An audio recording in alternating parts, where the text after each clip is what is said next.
কিউবার বিপ্লবী নেতা Fidel Castro আর নেই, চলে গেলেন ৯০ বছর বয়সে। রাজধানীর শ্যামলীর শিশু মেলা পুনরুদ্ধার, সাধারণ মানুষের জন্য উন্মুক্ত করা ঘোষণা উত্তর সিটির মেয়রের। ওষুধের দাম দফায় দফায় বাড়লেও নিয়ন্ত্রণ করতে পারছেন না কর্তৃপক্ষ, বিপাকে সাধারণ মানুষ। আইনের সংশোধন আর ওষুধ প্রশাসনের ক্ষমতা বাড়ানোর তাগিদ। সরকারের নজরদারি না থাকায় বাংলাদেশে বাড়ছে রোহিঙ্গা অনুপ্রবেশের হার, চলে যাচ্ছে মূল ভূখণ্ডে, ভিন্ন কথা বলছেন সংশ্লিষ্টরা। এবং বাংলাদেশ ও ভারতের জলদস্যুরা এক হয়ে দৌরাত্ম্য চালায় সুন্দরবনে, অভিযোগ ভারতীয় জেলেদের। মানতে নারাজ বিএসএফ, মোকাবিলায় সক্ষমতা বাড়ানোর কথা বলছে বিজিবি।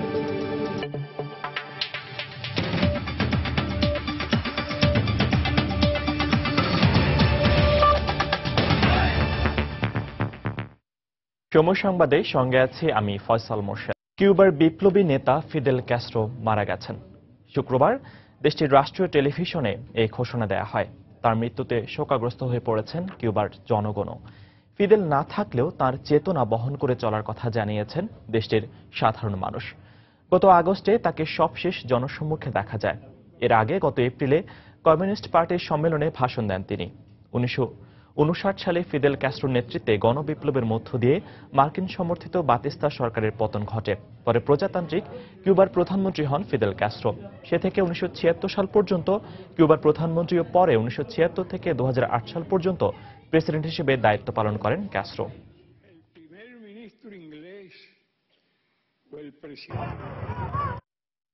ফিদেল ক্যাস্ট্রোর মৃত্যুতে গভীর শোক জানিয়েছেন রাষ্ট্রপতি মোহাম্মদ আব্দুল হামিদ। যাচ্ছি পরের সংবাদে। ওষুধের দাম দফায় দফায় বাড়লেও নিয়ন্ত্রণ করতে পারছেন না ওষুধ প্রশাসন অধিদপ্তর।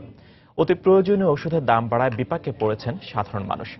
প্রশাসনের পক্ষ থেকে দাম নির্ধারণে কোম্পানি মালিকদের জনস্বার্থ বিবেচনার কথা বলা হলেও বিশেষজ্ঞরা বলছেন আইনের সংশোধন আর ওষুধ প্রশাসনের ক্ষমতা বাড়ানো ছাড়া দাম নাগালের মধ্যে রাখা সম্ভব হবে না। বিস্তারিত মুজাহিদ শুভ রিপোর্টে। 300 থেকে 1 লাফে 420 টাকা। 60টি ট্যাবলেট সমৃদ্ধ ক্যালসিয়ামের প্রতি কৌটায় দাম বেড়েছে 120 টাকা। বিভিন্ন পদের ওষুধের দাম বাড়লেও গত এক মাসে ভিটামিন, ক্যালসিয়াম ও গ্যাস্ট্রিকের ওষুধের দাম বেড়েছে বেশি মাত্রায়। যৌক্তিক কারণ ছাড়া বছর ঘুরে একই ওষুধের দাম কয়েক দফা বৃদ্ধিতে অসন্তোষ ক্রেতা সাধারণের মধ্যে। প্রত্যেকটা কৌটার ভিতরে 60 টাকা 70 টাকা বেড়ে গেছে।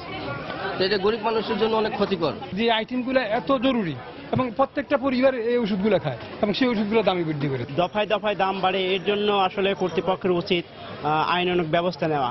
কারণ কোম্পানি ইচ্ছা করবে দাম বাড়িয়ে দেবে, এটা কোনো নিয়মের মধ্যে পড়ে না। এদিকে বিক্রেতারা বললেন এবার স্কয়ার কোম্পানির ওষুধের দাম বাড়ানোর এক সপ্তাহের মধ্যেই মূল্য বৃদ্ধির প্রতিযোগিতায় নামে শীর্ষস্থানীয় আরো 5টি কোম্পানি।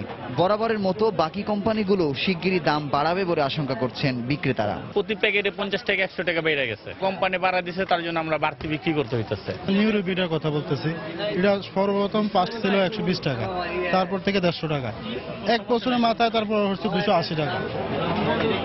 দেশের 1400 জেনেরিক আইটেমের ওষুধের মধ্যে 1200 ওষুধের দাম নিয়ন্ত্রণ করে থাকে ওষুধ কোম্পানিগুলো। মাত্র 117টি ওষুধের দাম নিয়ন্ত্রণের দায় কেবল সরকারের।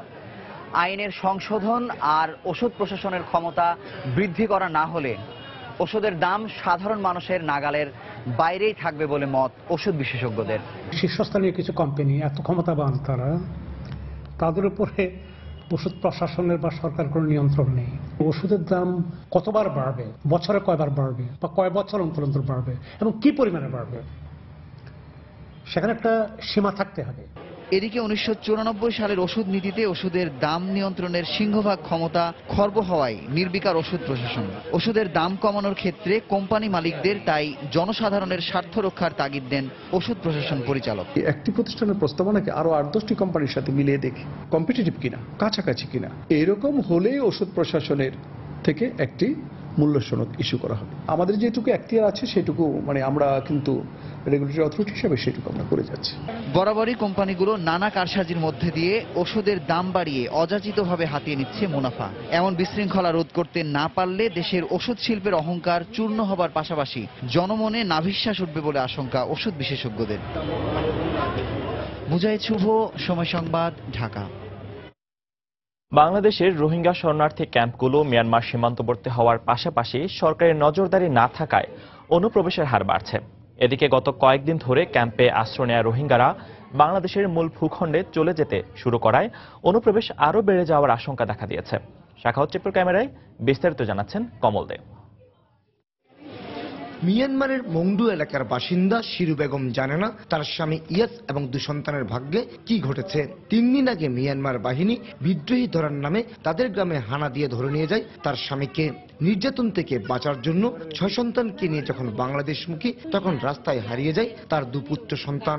এখন 4 সন্তানকে নিয়ে তার আশ্রয় হয়েছে টেকনাফ উপজেলার লেদা শরণার্থী ক্যাম্পে। শিরু বেগমের মতো শত শত রোহিঙ্গা গত কদিন ধরে বাংলাদেশ মিয়ানমার সীমান্তবর্তী টেকনাফ এবং উখিয়া শরণার্থী শিবিরগুলোতে আশ্রয় নিচ্ছে।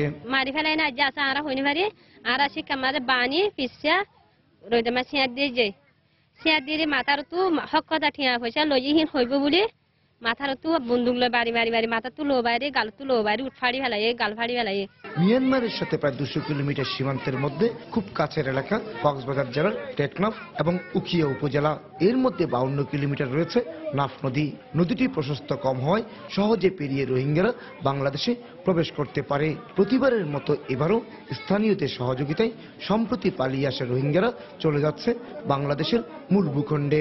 অপার থেকে আসার পরে এখানে ঢুকে ভালো মন্দ দেখে হয়তো অন্যান্য যারা আত্মীয় স্বজন আছে এই ওইদিকে চলে যাচ্ছে। একজনের দেখা একজনের তো আসতেছে। আমরা ওইখানে যখন রোহিঙ্গা আছে এই হিসাবে আমরা ওইখানে গেলে একটু আশ্রয় পাইতে পারি সেটা মনে করি। আমার মনে হয় এখানে আসে। তবে শরণার্থীদের নিয়ে কাজ করা সরকারের এই শীর্ষ কর্মকর্তার দাবি বৈধ ক্যাম্পগুলোতে বর্তমানে কোনো রোহিঙ্গা অনুপ্রবেশকারী নেই। সাম্প্রতিক সময়ে এ ব্যাপারে আরো বেশি শক্ত পজিশনে আছি। আমরা কাউকে এখানে ঢুকতে দিচ্ছি না এবং সেই জন্য আমাদের এখানে ঢোকার চেষ্টাও কেউ করছে না। সরকারি তথ্য অনুযায়ী টেকনাফের নয়াপাড়া এবং উখিয়ার কুতুপালং রেজিস্ট্রেড ক্যাম্পে 35,000 রোহিঙ্গা রয়েছে।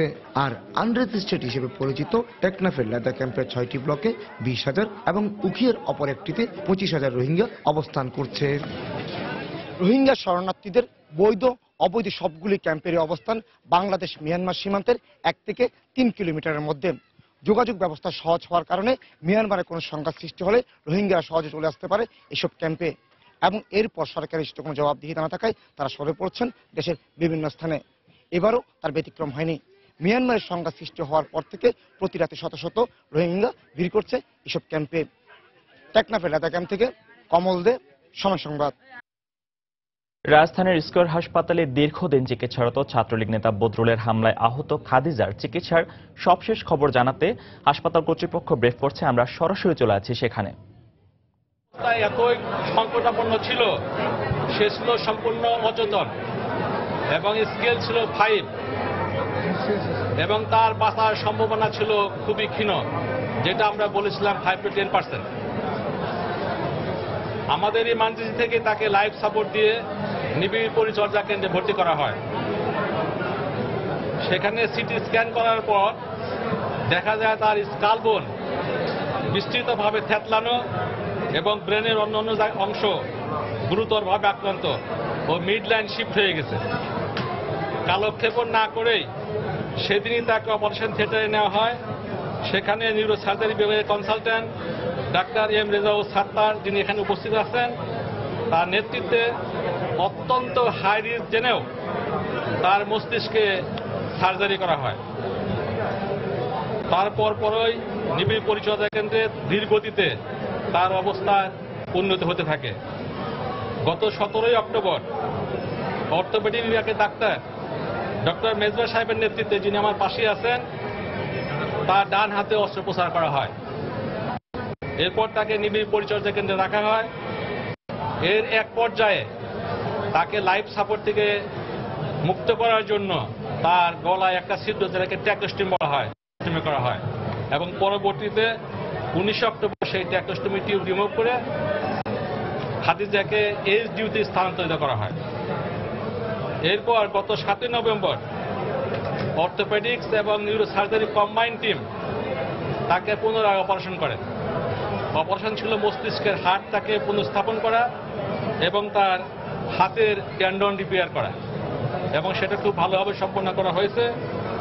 ফাইনালি গত 8 নভেম্বর তার সার্বিক অবস্থার উন্নতি হলে তাকে ক্যাবিনে স্থানান্তরিত করা হয়। একজন সাধারণ মানুষের, আপনার এবং আমার জিসিএস স্কেল 15, খাদিজা আমার পাশে আছে, তার স্কুলে 15।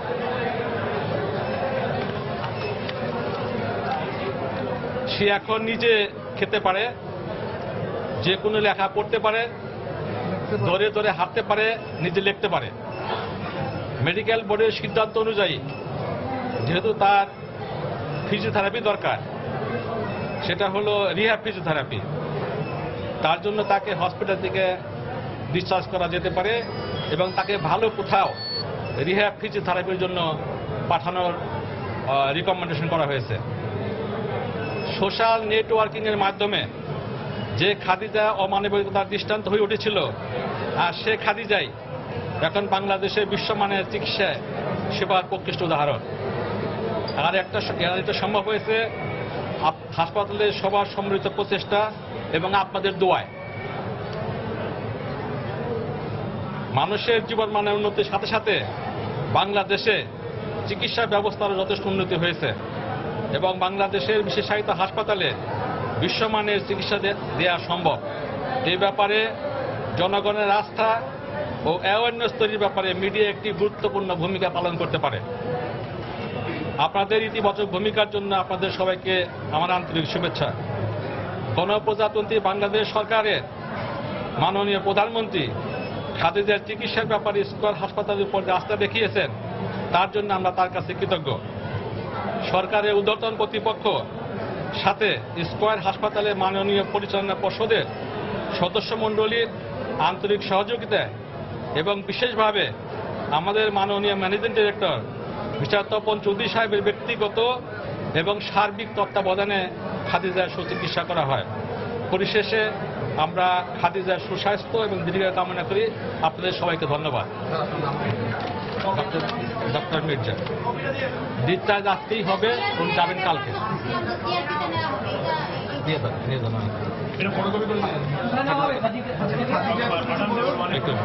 এটা বলো, আমি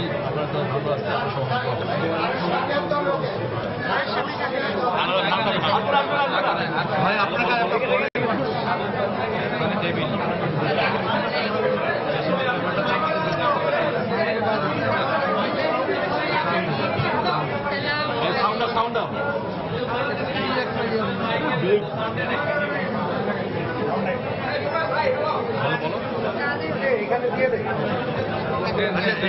এগুলো যে একটু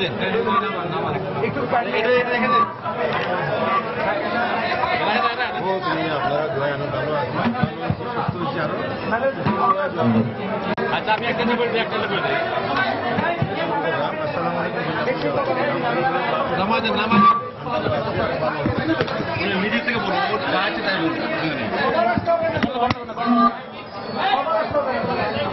সবাইকে সুযোগ দিব। এখন ধরো হ্যাঁ, বলো নামাজেন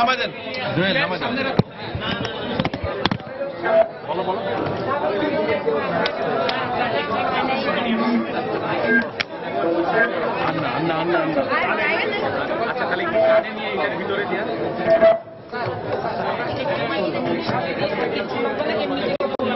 আপনারা সরে যান, ছবি তুলো।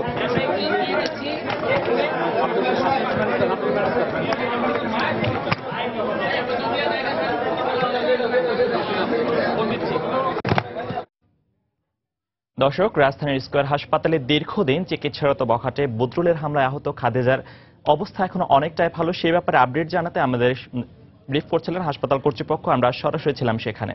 বাংলাদেশ ও ভারতের জলদস্যুরা এক হয়ে দৌরাত্ম্য চালায় সুন্দরবনের আন্তর্জাতিক সীমান্তবর্তী নদী ও খালগুলোতে, এমনটাই অভিযোগ সুন্দরবনের ভারতীয় অংশের অতিষ্ঠ জেলেদের। তবে ভারতীয় সীমান্তরক্ষী বাহিনী বিএসএফ বলছে জলদস্যুর সমস্যা তেমন প্রকট নয়। অন্যদিকে বিজিবি মহাপরিচালক জানান, সুন্দরবনের জলদস্যুতা সহ অন্য অপরাধ মোকাবিলায় সংস্থাটির সক্ষমতা বাড়ানোর উদ্যোগ নেওয়া হয়েছে। সরেজমিনে সুন্দরবনের আন্তর্জাতিক নৌসীমান্ত টি জংশন এলাকা ঘুরে বিস্তারিত জানাচ্ছেন ওমর ফারুক। চিত্র ধারণ করেছেন মোহাম্মদ সেলিম আহমেদ। বাংলাদেশ ভারতের নৌ সীমান্ত দেখাতে পশ্চিমবঙ্গের হাসনাবাদ বিওপি থেকে 12 বাংলাদেশি সাংবাদিককে নিয়ে ভারতের সীমান্তরক্ষী বাহিনী বিএসএফ এর এ যাত্রা।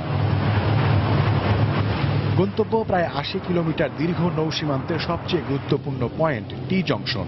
লোকালয়ের কাছাকাছি জলসীমার মধ্যে মাছ ধরতে থাকা বাংলাদেশি জেলেরা জানালেন, বিজিবি ও বিএসএফ এর বর্তমান সুসম্পর্কে সুফল পাচ্ছেন তারা। এখন এই নদীতে মাছ ধরতেছে আর বিক্রি করতেছে, এখন আল্লাহ পাক খুব ভালো রাখছে। বিএসএফ বিডিআর খুব ভালো বোধ এদের আমাদের তো ভীষণ ছাড় দিচ্ছে। চোর ডাকাত বলেন আর বিএসএফ বলেন বিডিআর বলেন, ওরা কিছু বলে না। তবে সবখানে যে জেলেরা স্বস্তিতে নেই সে খবর মিলল সুন্দরবনের গহীনে ঢুকতেই। ইছামতি, কালিন্দী, রায়মঙ্গল, হাড়িভাঙা এই 4টি আন্তর্জাতিক নদী সুন্দরবনের ভেতর দিয়ে বঙ্গোপসাগরে পড়েছে। বাংলাদেশ ও ভারতের লাখো মানুষের জীবন ও জীবিকা নির্ভর করে এই 4টি নদীকে ঘিরে। জলে কুমির, ডাঙায় বাঘের পাশাপাশি তাদের কাছে আরেকটি আতঙ্কের নাম জলদস্যু। সুন্দরবনের শমশেরনগরের মুন্ডাপাড়াবাসী জঙ্গলের পাশে জালের প্রাচীর তুলে বাঘের থাবা থেকে নিজেদের বাঁচাতে পারলেও জলদস্যুদের কাছে তারা একেবারে অসহায়। মাছ ধরতে গিয়েছিলাম, আমাদের ডাকলো হাতছানি দিয়ে টাকা দিতে হবে, এরকম কতভাবে বলতে বলতে 60,000 টাকা দিয়ে তাও একটা লোক তুলে নিয়েছে। লোক তোলার পরে সন্ধ্যেবেলা টাকা নিয়ে সেই লোকটা নিয়ে আসতে গিয়েছে। ইন্ডিয়া কিছু জলদস্যু আছে, বাংলারও কিছু আছে, তো উভয় মিলে দেখা যায় যে অ্যাটাক হইয়া নৌকা ছুটে চলে যায় দূরে। এবার আমাদের পেলে হয়তো সবকিছু তুলে নিল, জাল কিংবা কাঁকড়া। সুন্দরবনের নৌ সীমান্ত প্রহরায় বিএসএফ এর রয়েছে 3টি ভাসমান বিওপি, তাতে আছে 12টি ডাবল ইঞ্জিন বিশিষ্ট 4 স্ট্রোক স্পিড বোট। বিএসএফ এর রিভারাইন ব্যাটালিয়নের অধিনায়ক জানালেন, তাদের শক্তিশালী অবস্থানের কারণে জলদস্যু সমস্যা প্রকট নয়। কে করে সেটা মানে বলা যায় না, বলা মুশকিল। ব্যাপারটা কি হবে, যদি কিছু হয়ে যায়, কিছু অঘটন হয়ে যায়, বলবো এটা বাংলাদেশি করেছে, বা বাংলাদেশে কিছু হলে বলবো এটাই। Generally that is the tendency, we don't believe that. নিজেদের মধ্যে ঝগড়া হয়, ওইখানে কি করে, দেন দে কাম ব্যাক এন্ড সে স্টোরিজ, একটা গল্প দেয়। অন্যদিকে কয়েকটি কান্ট্রি স্পিড বোট নিয়ে বাংলাদেশের মাত্র একটি ভাসমান বিওপি রয়েছে। এ বাস্তবতায় চোরাচালান ও জলদস্যুতা সহ অন্যান্য অপরাধ মোকাবেলায় হিমশিম খাচ্ছে বিজিবি। ফ্লোটিং বিওপি আমাদের ওখানে একটা আছে, এবার দরকার হয়তো 4টা বা 5টা। আমাদের এখন 3টা আমরা আইডেন্টিফাইড করেছি যে আমরা এটা মোটামুটি একটু ইফেক্টিভ কন্ট্রোলে নিয়ে আসতে পারবো। একটা হয়েছে আর একটা খুব শীঘ্র হবে। ওদের বিওপি বেশি আছে এবং আমরা এই কোঅপারেশনটা সবসময় আছে, বাট আমাদের লিমিটেশনের জন্য এই মুহূর্তে আমরা হয়তো পারছি না। বিশ্বের বৃহত্তম ম্যানগ্রোভ বন ও তার উপর নির্ভরশীল সবার কল্যাণ নিশ্চিত করতে দুবাহিনীর বন্ধুত্বপূর্ণ সম্পর্ক ও সহযোগিতা অব্যাহত রাখা জরুরি বলে মনে করেন বিজিবি ও বিএসএফ এর কর্মকর্তারা। ওমর ফারুক, সময় সংবাদ, টি জংশন, সুন্দরবন, ভারত। সময় সংবাদে আরো থাকছে, আধিপত্য বিস্তারের দ্বন্দ্বের জেরেই প্রতিপক্ষের হামলায় দুপাহারান ঝিনাইদহের শাহানুর। মেয়েকে উত্ত্যক্তের প্রতিবাদের জেরে হামলা, মানতে নারাজ এলাকাবাসী। নিয়ম মেনে রাস্তায় নামলে অ্যাপস ভিত্তিক পরিবহন সেবা উবারকে সরকার স্বাগত জানাবে বলে জানিয়েছেন সড়ক পরিবহন ও সেতু মন্ত্রী ওবায়দুল কাদের।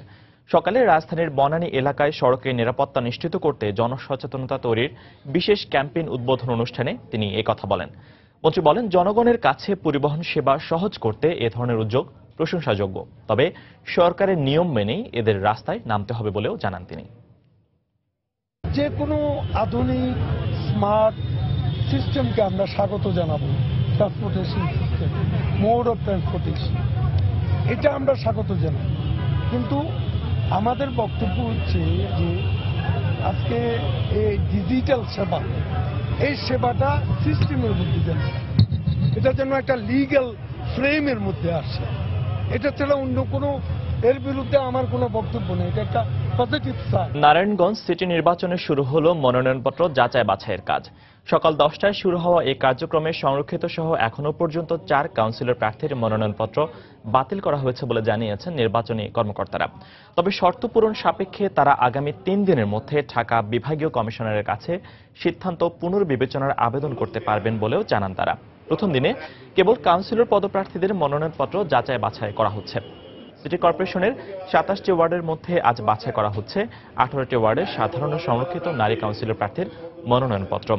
আয়কর পরিশোধ না থাকলে বা প্রার্থীর ঋণ খেলাপি হলে মনোনয়ন বাতিল করা হচ্ছে বলে জানান রিটার্নিং কর্মকর্তারা। এছাড়া ফৌজদারি মামলায় 2 বছরের বেশি শাস্তিপ্রাপ্ত হলেও প্রার্থিতা বাতিল করা হচ্ছে বলেও জানান তিনি।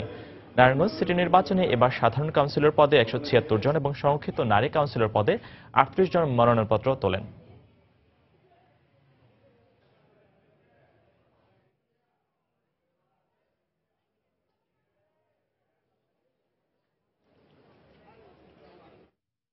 নারায়ণগঞ্জ সিটি কর্পোরেশন নির্বাচনে আজ থেকে শুরু হয়েছে মনোনয়নপত্র যাচাই বাছাইয়ের কাজ। দর্শক, এই মুহূর্তে রিটার্নিং অফিসারের কার্যালয়ে আছেন রিপোর্টার মাহমুদ রাকিব। বিস্তারিত জানতে সরাসরি চলে যাচ্ছি তার কাছে। রাকিব। হ্যাঁ ফয়সাল, আপনি জানেন যে সকাল থেকে মনোনয়নপত্র যাচাই বাছাই চলছে। আমি যদি আপনাকে সবশেষ খবর বলে দেই, এখন পর্যন্ত নারায়ণগঞ্জ সিটি কর্পোরেশন নির্বাচনের 7টি সাধারণ ওয়ার্ডের মনোনয়নপত্র বাছাই হয়েছে এবং 3টি হয়েছে সংরক্ষিত আসনের যাচাই বাছাই।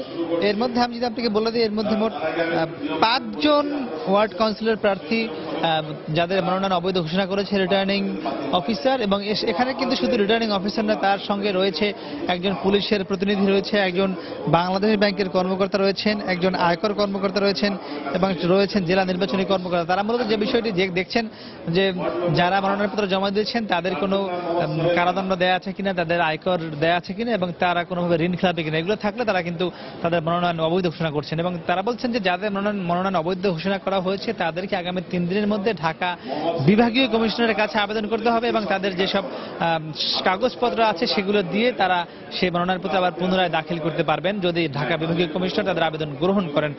এছাড়া আমি যদি আপনাকে জানিয়ে দিই, এখন পর্যন্ত 1 নং ওয়ার্ডে মোট 8 জন প্রার্থী ছিলেন, তারা সবাই বৈধ ঘোষিত হয়েছে। 2 নং ওয়ার্ডে ছিলেন মোট 9 জন, যার মধ্যে একজনকে কিন্তু ঋণ খেলাপির দায়ে অবৈধ ঘোষণা করা হয়েছে তার মনোনয়ন। এছাড়া 3 নং সাধারণ ওয়ার্ডে মোট 4 জনের মধ্যে 3 জনকে বৈধ ঘোষণা করা হয়েছে। 4 নম্বর ওয়ার্ডে 9 জনের মধ্যে ঘোষণা করা হয়েছে সবাইকে বৈধ। 5 নম্বরে করা হয়েছে 9 জনের মধ্যে 8 জনকে। এবং আমি যদি আপনাকে জানিয়ে দিই, 6 নম্বর ওয়ার্ডে 5 জনের মধ্যে সবাই বৈধ ঘোষণা করা হয়েছে তাদের মনোনয়ন। এবং 7 নম্বর ওয়ার্ডে 10 জনের মধ্যে একজনকে ঋণ খেলাপির দায়ে অবৈধ ঘোষণা করা হয়েছে। বাকি 9 জনের মনোনয়ন বৈধ ঘোষণা করেছেন রিটার্নিং কর্মকর্তা। তো মোটামুটি এখানকার সবশেষ খবর হলো যে এখানে মনোনয়নপত্র যাচাই বাছাই চলছে, যে আগামীকাল পর্যন্ত চলবে এবং এর পরবর্তী 3 দিন এগুলো ঢাকা বিভাগীয় কমিশনারের কাছে পুনরায় তারা আপিল করে তাদের মনোনয়ন বৈধ নিতে পারবেন। এবং শেষ আগামী 5 ডিসেম্বর তাদেরকে প্রতীক বরাদ্দের মাধ্যমে আনুষ্ঠানিকভাবে প্রচারণা শুরু করা যাবে। এর আগে কিন্তু প্রচারণাও করা যাবে না, কোনো প্রার্থী করতে পারবেন না। তো মোটামুটি নারায়ণগঞ্জ ক্লাবে যে রিটার্নিং কর্মকর্তার অস্থায়ী কার্যালয় রয়েছে সেখানে মনোনয়নপত্র যাচাই বাছাই আমার কাছে এই ছিল সবশেষ খবর। ফয়সাল। দর্শক, নারায়ণগঞ্জে রিটার্নিং অফিসারের কার্যালয় থেকে সরাসরি যোগ দিয়েছিলেন সহকর্মী মাহমুদ রাকিব, জানাচ্ছিলেন মনোনয়নপত্র যাচাই বাছাইয়ের সবশেষ খবরাখবর। সময় সংবাদে আরো থাকছে, সিরাজগঞ্জের তাড়াশে তৈরি হচ্ছে সুস্বাদু খেজুরের গুড়। মান ও স্বাদ ভালো হওয়ায় কদরও ব্যাপক। স্থানীয় চাহিদা মিটিয়ে চলে যাচ্ছে দেশের বিভিন্ন স্থানে। বর্তমান পদ্ধতিতে বিতর্কমুক্ত নির্বাচন কমিশন গঠন সম্ভব নয় উল্লেখ করে নির্বাচন কমিশন গঠনে একটি আইনি কাঠামো প্রণয়নের দাবি জানিয়েছেন জাতীয় পার্টির চেয়ারম্যান হোসেন মোহাম্মদ এরশাদ। সকালে রাজধানীর গুলশানে নির্বাচন কমিশন গঠন প্রস্তাবনা সংক্রান্ত এক সংবাদ সম্মেলনে কথা বলেন তিনি। এ সময় বর্তমান নির্বাচন পদ্ধতি ও পরিবর্তনের দাবি জানান তিনি। সেক্ষেত্রে প্রার্থীকে নয়, দলকে ভোট দেওয়ার বিধানের কথা উল্লেখ করেন এরশাদ। 90 পরিবর্তনের সময় নতুন নির্বাচন কমিশন গঠিত হয়েছে, তার কোনো নির্বাচনী কমিশনে বিতর্কমুক্ত ছিল না। এবারও যে নির্বাচন কমিশন গঠন হবে তা নিয়ে গঠনের আগে বিতর্ক শুরু হয়ে গেছে। এখন যে পদ্ধতি নির্বাচন হচ্ছে এবং তার জন্য যে পদ্ধতি নির্বাচন কমিশন নিয়োগ করা হয় তাতে বিতর্কমুক্ত নির্বাচন হওয়া বা বিতর্কমুক্ত নির্বাচন কমিশন গঠন করা অসম্ভব হয়ে দাঁড়িয়েছে। রাজধানীর শ্যামলীর শিশু মেলা পুনরুদ্ধার করে সিলগালা করে দিয়েছে উত্তর সিটি কর্পোরেশন কর্তৃপক্ষ। এ সময় উপস্থিত ছিলেন উত্তরের মেয়র আনিসুল হক। শ্যামলী শিশু পার্কের 1.40 একর ভূমিতে শিশু পার্ক হিসেবে পরিচালনার জন্য গণপূর্ত মন্ত্রণালয় সিটি কর্পোরেশনের নিকট 1985 সালে হস্তান্তর করে। পরবর্তীতে শিশু পার্কটি আধুনিকায়নের জন্য 2002 সালে মেসার্স ফায়া মিডিয়া বিজনেস সার্ভিসের কাছে 3 বছরের জন্য ইজারা দেওয়া হয়। চুক্তির 1 বছরের মধ্যে চুক্তিপত্র বাতিল করা সত্ত্বেও ইজারা সংস্থাটি অবৈধভাবে তাদের কার্যক্রম চালিয়ে আসছিল। এমনকি সিটি কর্পোরেশনকে কোনো টাকাও এখনো পর্যন্ত পরিশোধ করেনি তারা। পরবর্তীতে কাউকে দখল না দিয়ে সিটি কর্পোরেশনের উদ্যোগে পার্কটি সাধারণ মানুষের জন্য শীঘ্রই খুলে দেওয়ার ঘোষণা দেন উত্তর সিটির মেয়র।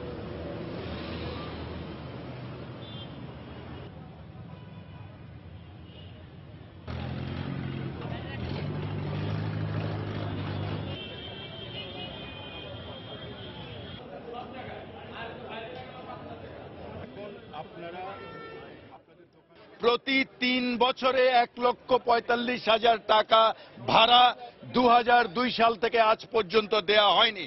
বছরের পর বছর তারা দখল করে রেখেছেন এবং কেসের পর কেস করেছেন।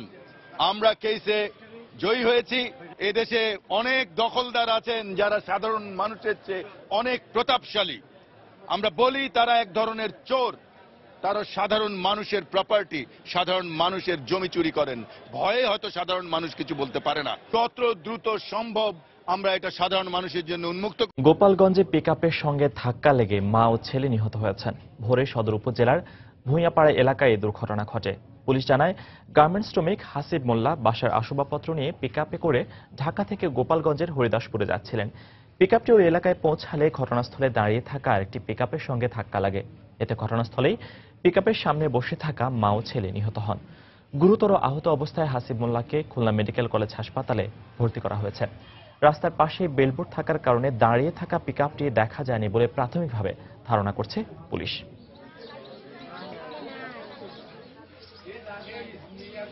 দেশের বাইরের খবর। যুক্তরাষ্ট্রের উইসকনসিনে ভোট পুনর্গণনার আবেদন গ্রহণ করেছেন রাজ্যের নির্বাচন কমিশন।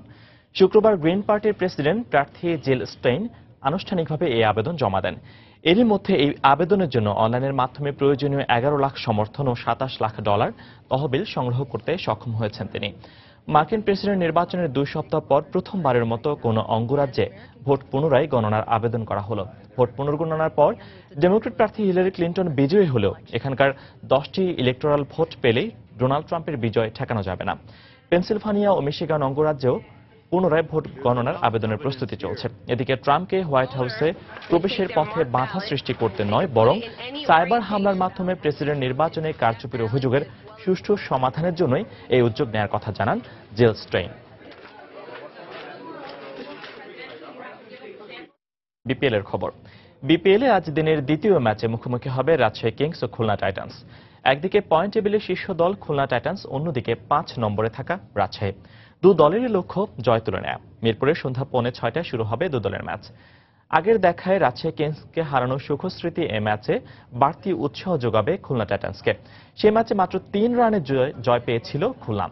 ম্যাচে মাহমুদুল্লাহ উইসেলদের ব্যাটিং স্কোর তেমন ভালো না হলেও বল হাতে দাপট দেখিয়েছেন মাহমুদুল্লাহ জুনায়েদ খানরা। তবে সবচেয়ে বেশি গুরুত্বপূর্ণ ভূমিকা পালন করেছেন মাহমুদুল্লাহর অধিনায়কত্ব।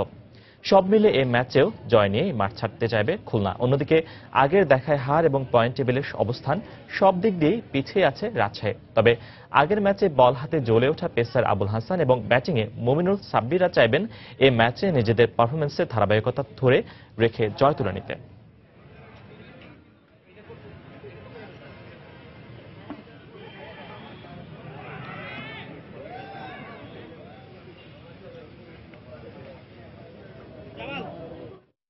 এ পর্যায়ে শীর্ষ সংবাদ জানিয়ে দিচ্ছি আরেকবার।